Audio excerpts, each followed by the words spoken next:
И пусть наши котики под санкциями, пушистых в обиду в России точно не дадут. А в Ухте с ними и вовсе организовали кота-йогу. Занятие популярной во всем мире практикой под руководством тренера и усатых-полосатых теперь проводят в местном кота-кафе. Как это – тренироваться под пристальным и не очень взором пушистой команды, расскажет Виктория Науменко.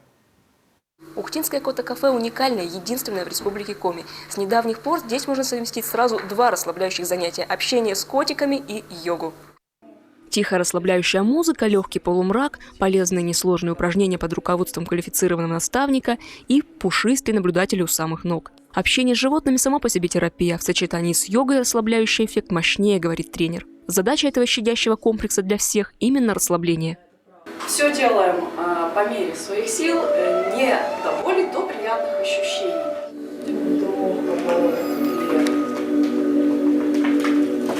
И снова выдох, подбородок груди.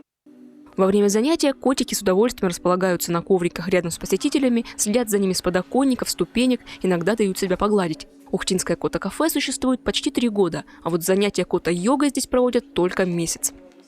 На самом деле идея не новая, опять же, как и кота-кафе.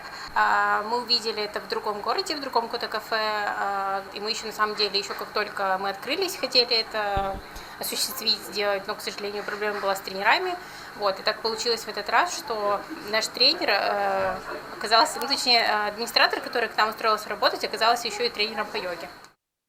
В кота-кафе с первого дня работы действуют правила: никаких насильственных действий по отношению к котикам. Не пугать, не брать на руки, если животное не идет само. Если пушистые обитатели кота-кафе устают от общения, они уходят в отдельную комнату, так называемую котейную. Поэтому во время занятий йогой никто друг другу не мешает. Как говорят посетители, дополнительная активность – это как раз то, что нужно для кота-кафе. Слишком пристальное внимание животных не всегда радует, а вот составить компанию в увлекательном процессе они могут.